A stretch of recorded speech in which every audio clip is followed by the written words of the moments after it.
Hi guys, welcome back to my channel. For those of you who are new, my name is Monica Walton and I've been teaching you how to become a content creator, how to tell stories through video and creating content. So if you have a look in my tutorial section on my playlist in YouTube, you can find all the tutorials on there. I talk about ways to make money as a content creator, the gear that I use, drone tips. If there's anything you want me to cover, let me know in the comments. I'm here in quarantine, we're on lockdown, we're on curfew. So it's Friday night right now and I'm doing this for you guys, so I hope you enjoy it, and if there's anything you want me to cover, just drop it in the comments and I'll do my best. Okay, so in this tutorial I'm going to be talking about editing. There's so much to cover because it is arguably one of the biggest parts of telling a story and putting everything together. So I'm going to start with the basics. It may not be the most exciting thing, but it is, in my opinion, the most important thing when it comes to editing and creating a video. So I'm going to show you right now a video that I shot. It was about 3 years ago now while I was in Jamaica filming for a hotel, and I just created this on the side because I got so much footage from just being around and shooting what was around in the destination. It's one of my favorite videos that I've actually created. It evokes an emotion, and that's an important thing when you're storytelling, is it makes someone feel something. Anyway, I'm gonna show you the video and then we'll get into the edit. I don't have that type of richness. My richness is life. I wanna love, love, love, love, love,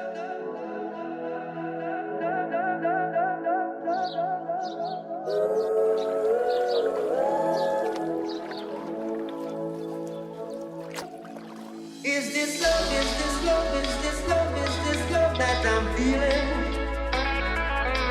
Is this love, is this love, is this love, is this love that I'm feeling?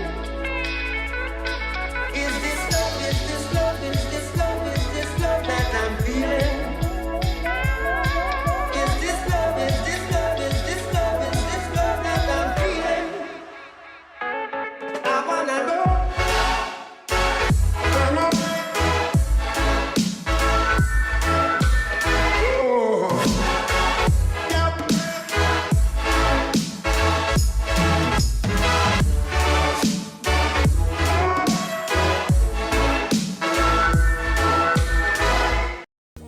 I'm also going to talk about my video that I did in Vancouver. I think it was last year. It's one of the most recent travel videos that I've done. It's one of my favorites because it evokes an emotion. I was in Whistler, had the best time, and was just rolling around getting some shots. I actually was getting some shots for Sotheby's, which was a client in Vancouver, and I just got some shots while I was on the hills of some of the snowboarders. I went down to the snow park and just got some quick shots there, and I rolled around on like the seawall in Vancouver, which was amazing, so I got some shots there. I'll show you a little bit of it and then I can talk about how I edited that as well in the edit.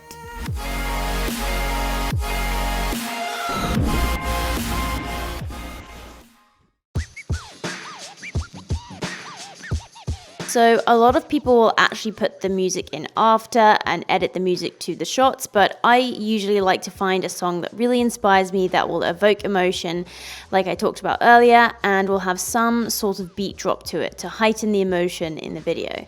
So you'll notice that a lot in my videos. It will lead up, suspense will build up to the beat drop. So I can actually list some of the websites that are my go-to in the description.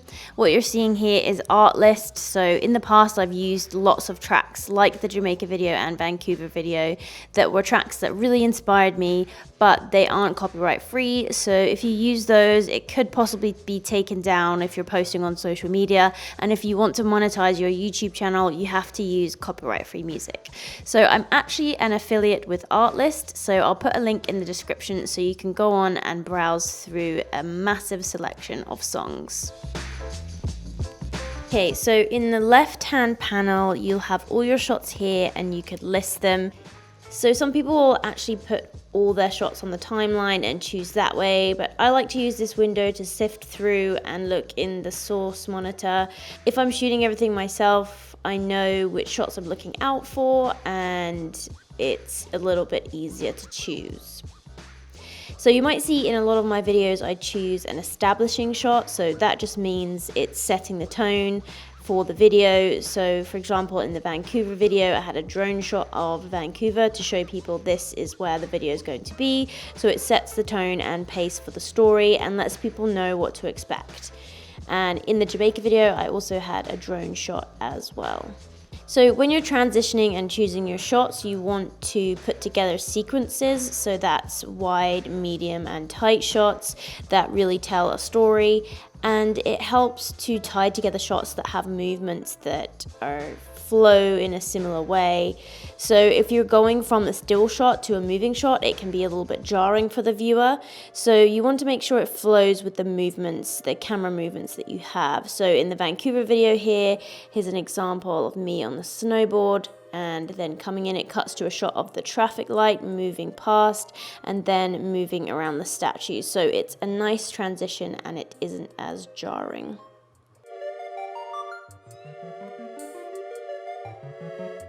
So I'm going to grab the shot here, and this is what the footage looks like with no speed ramping. So the guy's coming over the jump and then down.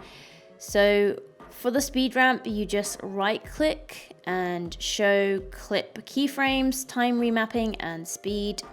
So just drag it up there and you can zoom in and see what you're doing a little bit easier. So you want to choose the part that you're going to slow down. So I want to slow down where he goes over the hill. So I'm going to choose 2 frames here by clicking P and clicking on the line. So that slows down the clip here. And these little key frames will make sure it's less jarring. So dragging these clips here will make it ease in and ease out. So it's more cinematic and less extreme of an adjustment. So you can move it here and there depending on where you want to slow it down. Okay, I'm happy with that. I'm going to render, see what it looks like. Perfect. Love it.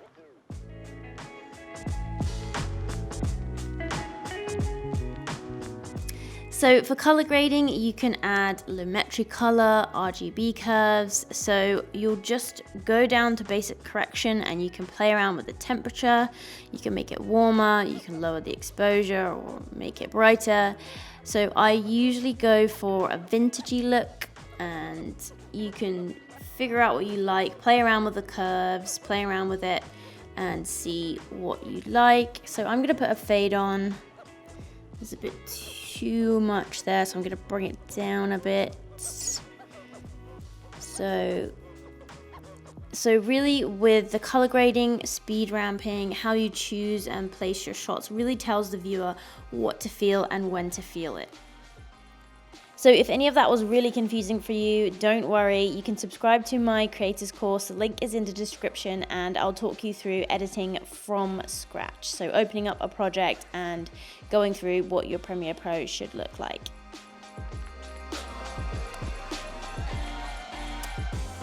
Okay guys, so I hope that helped. I hope you enjoyed it and I hope you learned something. Let me know in the comments.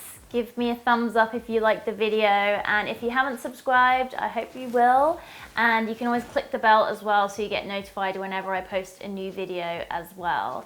And yeah, I will see you next time. Let me know if there's anything you want me to cover. I'm on Instagram as Monica Walton with an _, and I'll be here next Sunday as well covering a topic. I might go into more depth with editing, color grading, things like that. Just let me know what you want and I'll cover it, because I'm here to serve you guys.